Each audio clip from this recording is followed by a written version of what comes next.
What's up, Grandpa's Christian? My name is AJ Williams, and today I'm gonna be talking about two personal things in my life, and I'm gonna give a story too. I'm gonna start with my bad, my phone went off. I'm gonna start with the story because that's something me and my friends always do. Before we have a deep convo about something serious, we always try to lighten the mood, just joke around. So this story takes place first grade year, freshman year. I mean, whoa, first grade year back in Florida. I'm a Florida baby. Um, I remember that day. I still remember this particular day like it was yesterday. I had a substitute that day, so just off the jump, me and her were gonna butt heads, cause you have me, who was the class clown, the knucklehead of the class, and you had the substitute, which that's like oil and water, water or oil. So that whole day, I'm just making jokes back to back to back, being extremely disruptive. And after like my 15th warning, even though she said she was only gonna give me three, my name went on the board. I didn't know what that meant. She was a sub. I don't know her teaching style, but I ended up finding out that that means I'm not going to recess, which for a first grader, that's crazy. But to set the setting, my classroom was like the window of it was right outside, right next to the playground. So not only could I hear everything going on, but I could see it. So after watching my friends run across and yell at the top of their lungs while playing affection, for the 15th time, I remember just standing up, grabbing a chair, and chucking it across the classroom. It almost hit her. I'm thankful it didn't. But what's crazy about that is not only did that happen, but a month later, that same exact substitute that I almost hit with a chair, she moved right next door to me. And yeah, so I still remember her stepping out of the U-Haul and my face just dropping. Like, don't even know what to say. Like, you think you're in a dream. Ooh, voice crack. Think you're in a dream, gotta slap yourself back awake. So, I don't know. But it was good that came from that, though. That teacher, she ended up being a tutor to me, and me and her best friend, and me and her son became best friends. Um, so it's always good that comes from the bad. You just don't know what's coming till it's coming. And that also affects my eighth grade year, which a lot like this year was supposed to be, High School Musical, supposed to be the best year ever. Every 5 minutes, somebody jumping on the table, we're all in it together, break out song and dance. That didn't happen, just like this year. My eighth grade year, I lost my cousin, Michael, which was very tough for me. He was only like 20, 21, so it was very tough losing him because he was somebody big in my life, very crucial role model to me. But yeah, so that losing him really affected my social outlook on life and also my academic. Now I've never been, the best student in the class, but I've always been a hard worker. But that eighth grade year, I kind of found myself shutting down. Like I just didn't want to do things, just didn't want to be around people, didn't want to do work, which, I guess it's understandable.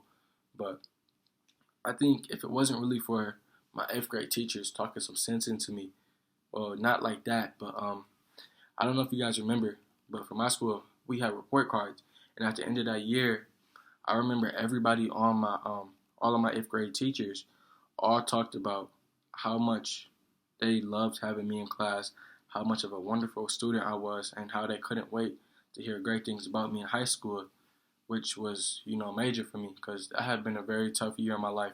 I felt like I had let everybody down. So before I keep going, I want to thank Ms. Bokach / Ms. Stevens for saying that because she was one of my eighth grade teachers. Now to continue going on, I want to do that to you. If there's a way I can, even just one person, I could connect with you on that level, that's good for me. So I want to read you a quote real quick. I want to read, as a student body. The world is your best teacher. There's a lesson in everything. There's a lesson in each experience. Learn it and become wise. Every failure is a stepping stone to success. Every difficulty or disappointment is a trial of your faith. Every unpleasant incident or temptation is a test of your strength. Therefore, neo desperado, move forward, hero. What neo desperado means is Do not despair, never despair, which means don't give up hope. Grand Rapids Christian, this has been a tough year for all of us. It's not the first semester none of us expected, but it's just something we got to bounce back from. Don't give up on hope. Keep fighting through. As a community, under God, we're going to move through this.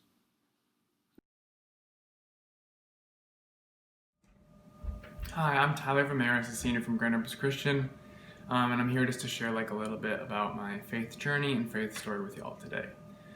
So it starts with a guy from my church named Merle Van Diepenbos. He's a man in his late 80s, and we barely saw each other at church. But one year that all changed. In middle school, I was able to participate in a church auction in order to raise money for our middle school group. And what we did for that is we just auctioned off deeds, tasks, or baked goods or items that we could use.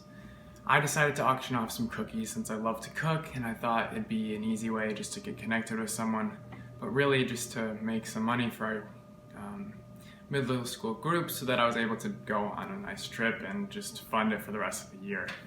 It was more a selfish reason than trying to serve my church community at first, but what came out of it was truly something beautiful.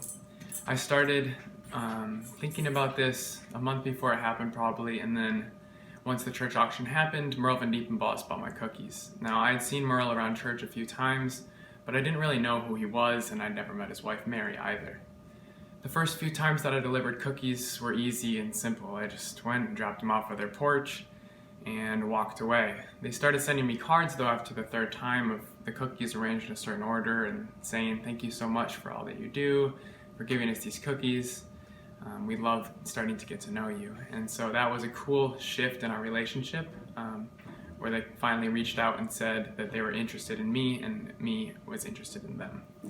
Now this relationship kept going, and after a year of doing cookies, we were able to keep connecting, and I kept bringing cookies to them and delivering them and just being able to start talking with Merle, and a mentorship sort of began. So I never thought that I'd meet someone in my church that was that much older than me. I was only 13 and they were in their late 80s. So the age difference there was never something that I was going to be looking for in a relationship, but instead it was more of a mentorship, and he was able to really influence my life in many ways. A verse that I saw laid out in Deuteronomy 6:1-2, kind of about this multi-general church thing, the importance of investing in your elders, them investing in you, and meeting new people, is this. This is the commandment, the rules, and the regulation that God, your God, has commanded me to teach you to live out in the land you're about to cross into and possess.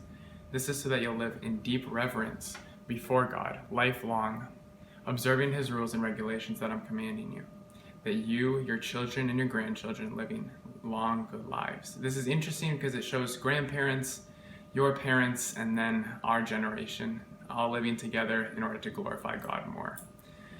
Now, the church really transformed for me when I met Merle, because I started knowing an older age of people, and I just got introduced to new ideas. Just the wisdom that he possessed, that his wife possessed, was really, really cool to witness.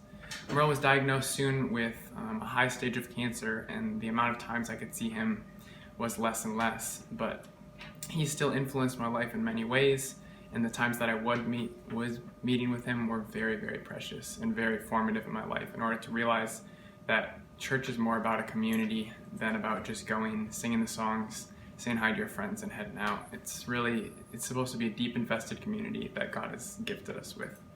And so, though Merle died the 2 summers after I met him, his impact on my life was truly incredible, and I'm forever grateful and thankful for the impact that Merle has made in my life, teaching me about the importance of the church and the importance of investing in every one of God's people.